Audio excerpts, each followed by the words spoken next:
Hello বন্ধুরা, তোমার সকলকে স্বাগতম তোমাদের এই চ্যানেল ডাব্লিউবি প্রাইভেট টিউশনে। তো আজকের এই ভিডিওতে আমরা রায় মার্টিন প্রশ্নবিচিত্রা 2025 নবম শ্রেণীর প্রথম ইউনিট টেস্টের জন্য যে তোমাদের ইতিহাসের 2 নম্বর স্কুল রয়েছে Alipurduar new town girls high school HS, page number হচ্ছে 389। এই প্রশ্নপত্রের সম্পূর্ণ উত্তর নিয়ে আজকের এই ভিডিওতে আলোচনা করব। তো চলো ভিডিও শুরু করা যাক। বিভাগ ক, একের দাগে বলছে সঠিক উত্তরটি নির্বাচন করো। 1 সোশ্যাল কন্ট্রাক্ট গ্রন্থটি রচনা করেছিলেন রুসো। অপশন নাম্বার ডি হবে সঠিক উত্তর। বলছে ক্যাপিটেশন ছিল, অপশন নাম্বার সি সঠিক উত্তর হবে উৎপাদন ভিত্তিক আয়কর। চিনেরটা বলছে আমি রাষ্ট্র, এই কথাটি বলেছিলেন, অপশন নাম্বার এ সঠিক উত্তর হবে চতুর্দশ লুই। চারেরটা বলছে ব্রান্স উইক ঘোষণাপত্র জারি করা হয়েছিল, অপশন নাম্বার এ সঠিক উত্তর হবে 1792 খ্রিস্টাব্দে 25শে জুলাই। নেক্সট প্রশ্ন বলছে দেখো পাঁচেরটা, রোবুস্পিয়ার ছিলেন একজন কি, অপশন নাম্বার সি জেকোবিন নেতা। নেক্সট প্রশ্ন বলছে নেপোলিয়ান মিলান ডিক্রি জারি করেন, সঠিক উত্তর হবে অপশন নাম্বার সি ইংল্যান্ডের বিরুদ্ধে। নেক্সট প্রশ্ন পরেরটা, 1805 খ্রিস্টাব্দে 21শে অক্টোবর সংগঠিত ট্রাফালগারের নৌযুদ্ধে পরাজিত হয়েছিল ফ্রান্স, অপশন নাম্বার বি সঠিক উত্তর হবে দ্বিতীয় জাস্টিনাইন নামে পরিচিত ছিলেন নেপোলিয়ান, অপশন নাম্বার এ সঠিক উত্তর হবে। 9টা বলছে 1807 খ্রিস্টাব্দে নেপোলিয়ান ও তার রাজা ষষ্ঠ চার্লস ফ্র্যাঙ্কলু চুক্তি স্বাক্ষর করেন। রাজা ষষ্ঠ চার্লস ছিলেন স্পেনের রাজা, অপশন নাম্বার বি সঠিক উত্তর হবে। নেক্সট প্রশ্ন বলছে নেপোলিয়ানের মৃত্যু হয়েছিল, অপশন নাম্বার সি সঠিক উত্তর হবে 1821 খ্রিস্টাব্দে 5ই মে।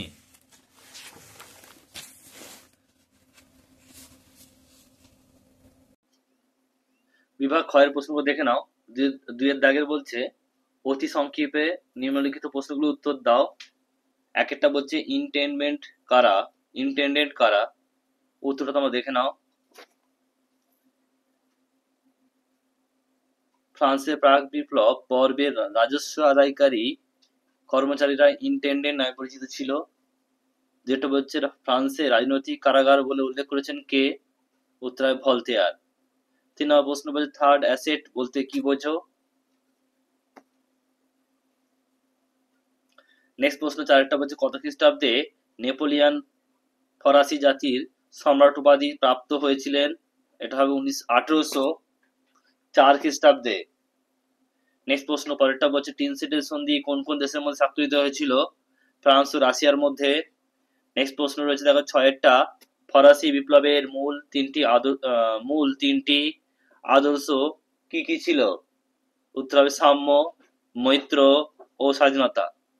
বিভাগ গয়ের প্রশ্ন দেখে নাও কি কি রয়েছে, পরপর দেখে নাও প্রশ্নগুলো। এই ভিডিও তোমরা পিডিএফ পাওয়ার জন্য আমাদের টেলিগ্রাম চ্যানেল জয়েন করে নাও, সেখানে তোমরা বিনামূল্যে এর পিডিএফ তোমরা পেয়ে যাবে সেখান থেকে। 2 নম্বর প্রশ্ন কিভাবে ফ্রান্সে সন্ত্রাসের শাসন অবসান ঘটে। নেক্সট হচ্ছে 3 দাগে মহাদেশীয় অবরোধ ব্যবস্থা কি।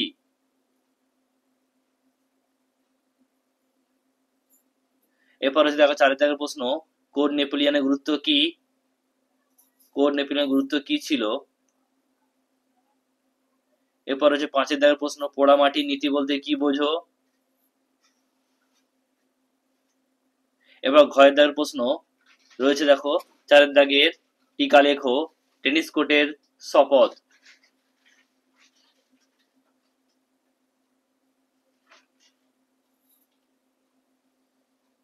এরপর হচ্ছে দেখো 2 দাগের প্রশ্ন বলছে বাস্তিল দুর্গের পতন ও তার গুরুত্ব আলোচনা করো।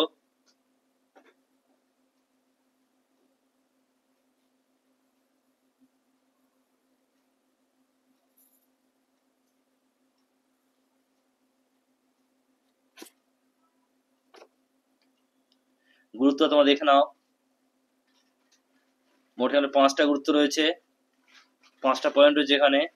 এরপরে যে পরের প্রশ্ন 3 দাগে নেপোলিয়নীয় সাম্রাজ্যের সঙ্গে ফরাসি বিপ্লবের আদর্শের সংঘাতের সংক্ষেপে আলোচনা করো।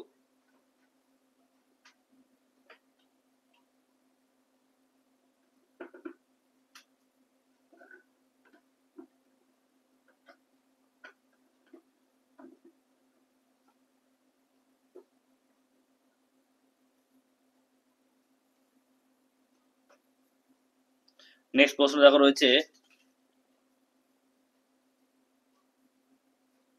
পরের প্রশ্ন বলছে 5 দাগের 1টা বিপ্লব পূর্ববর্তী ফ্রান্সে সামাজিক কাঠামো কিরূপ ছিল আলোচনা করো।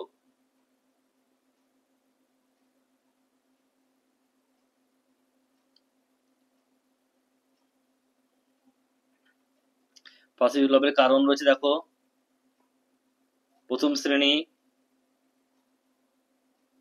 এরপর রয়েছে দ্বিতীয় শ্রেণী, এরপর রয়েছে তৃতীয় শ্রেণী। নেক্সট 2 দাগের প্রশ্ন নেপোলিয়ন বোনাপার্ট কিভাবে ফ্রান্সের ক্ষমতা লাভ করেছিল আলোচনা করো।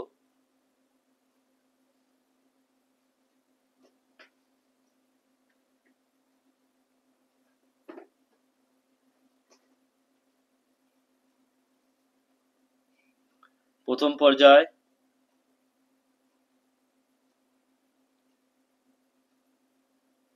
সাফল্য, দ্বিতীয় পর্যায়।